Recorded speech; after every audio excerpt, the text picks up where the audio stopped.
السلام علیکم ورحمۃ اللہ وبرکاتہ۔ والدین کے اکلوتے بیٹے اور دو بہنوں کے اکلوتے پڑھے لکھے بھائی جنید کا اپنے محلے کے ایک نوجوان سے جھگڑا ہو گیا۔ ہاتھا پائی ہوئی اور کچھ گالیوں کا تبادلہ بھی ہوا۔ جنید گھر آیا اور اپنے کمرے میں بیٹھ گیا۔ اس نے اپنے دشمن کو مارنے کا فیصلہ کر لیا اور الماری سے پستول نکال لیا۔ اچانک اسے اپنے ایک دوست کی نصیحت یاد آ گئی۔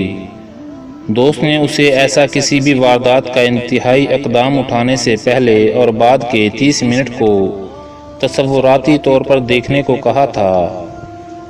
جنید نے تصور میں اپنے دشمن کے سر میں 3 گولیاں فائر کر کے اسے ابدی نیند سلا دیا۔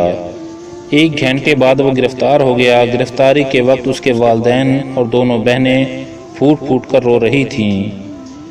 اس کی ماں بے ہوش ہو گئی۔ مقدمہ شروع ہوا تو گھر خالی ہونا شروع ہو گیا۔ ایک کے بعد ایک چیز بکتی گئی۔ بہنوں کے پاس تعلیم جاری رکھنا ناممکن ہو گیا اور ان کے ڈاکٹر بننے کے خواب مقدمے کی فائل میں خرچ ہو گئے۔ بہنوں کے رشتے آنا بند ہو گئے اور ان کے سروں میں چاندی اترنے لگی۔ جیل کی سلاخوں کے پیچھے ہر ہفتے والدین اور بہنیں ملاقات کے لیے جاتے۔ بہنوں کا ایک ہی سوال ہوتا کہ بھیا اب ہمارا کیا ہوگا؟ ہم اپنے بھائی کے بستر پر کسے سلائیں گے؟ ہم بھائی کے ناز کیسے اٹھائیں گی؟ بھائی کے پاس کوئی جواب نہیں ہوتا۔ فیصلے کا دن آیا اور جنید کو سزائے موت ہو گئی۔ سزائے موت کی تاریخ مقرر ہو گئی۔ 25 منٹ گزر چکے تھے اور جنید کے جسم پر لرزہ طاری ہو چکا تھا۔ جیل میں وہ اپنی موت کے قدم گن رہا تھا اور گھر میں والدین اور بہنیں اپنے کرب اور اذیت کی جہنم میں جھلس رہے تھے۔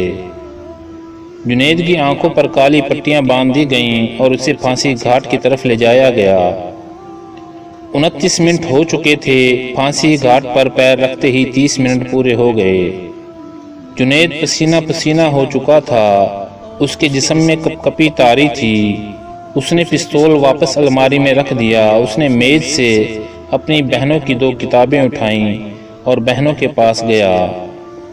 بہنوں کو مخاطب کرتے ہوئے کہا کہ میری پیاری بہنوں، تمہارے پڑھنے کا وقت ہو گیا ہے۔ خوب دل لگا کر پڑھیں کیونکہ تمہیں ڈاکٹر بننا ہے۔ چند ماہ بعد جنید ایک بینک میں اچھی پوسٹ پر ملازم ہو گیا۔ جنید کی دونوں بہنیں ڈاکٹر بن گئیں۔ وہ ایک کامیاب اور بھرپور زندگی گزار رہے ہیں۔